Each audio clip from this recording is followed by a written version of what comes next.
दिल्ली में अब सरेआम गोली चलना आम बात बनती जा रही है। ना अपराधियों को जगह का डर है, ना समय का और ना ही भीड़ की परवाह है। कल रात एक और सीधा साधा दुकानदार बाजार से लौटते वक्त रास्ते में निशाना बना दिया गया। सवाल यह है कि दिल्ली में यह अवैध हथियार कहां से आ रहे हैं? कौन है जो दिल्ली में इस सिंडिकेट को चला रहा है? हर दिन गोलीकांड, हत्या और लूट की खबरें अब राजधानी में एक आम बात होती जा रही हैं। दिल्ली में अपराधी कितने बेखौफ हो चुके हैं, इसका ताजा उदाहरण सोमवार रात पंजाबी बाग इलाके में देखने को मिला। रात करीब 10 बजे 45 साल के एक शख्स को सरेराह गोली मार दी गई। मारा गया व्यक्ति मोहम्मद मंजूर था, जो राजौरी गार्डन के टीसी कैंप में रहता था और साप्ताहिक बाजारों में कपड़े बेचकर अपने परिवार का गुजारा करता था। बताया जा रहा है कि मंजूर रात में जब बाजार से अपने घर रिक्शे पर लौटा, जैसे ही वो अपने रास्ते में था, किसी ने बेहद करीब से उस पर गोली चलाई।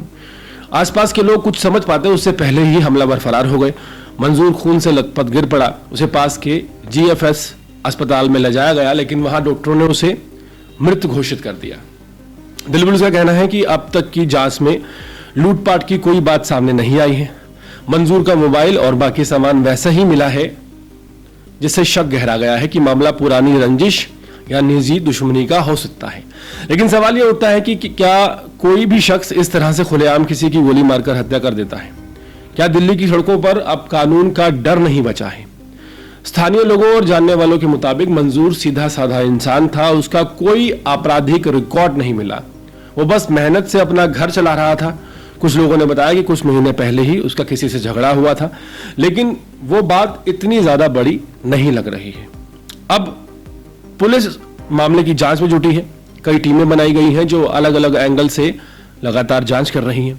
आसपास के CCTV फुटेज खंगाले जा रहे हैं। फॉरेंसिक टीम भी मौके से सबूत इकट्ठे कर चुकी है। लेकिन इस सबके बीच एक बड़ी चिंता यह है कि दिल्ली में खुलेआम इस तरह गोली चल जाना आम बात होती जा रही है।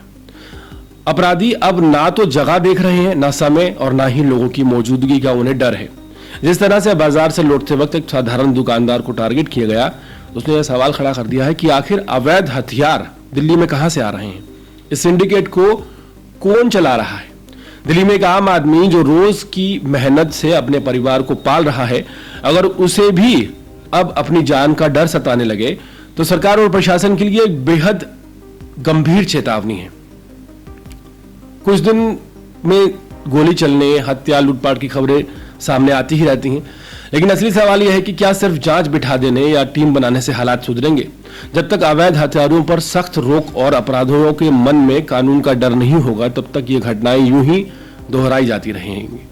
फिलहाल पुलिस हमलावरों की तलाश में जुट गई है। दावा कर रही है जल्दी केस सुलझा लिया जाएगा, लेकिन मंजूर जैसे सैकड़ों ठेले वाले मजदूर, दुकानदार हर रोज रात भर सड़कों पर रहते हैं। क्या उनकी सुरक्षा की कोई गारंटी है?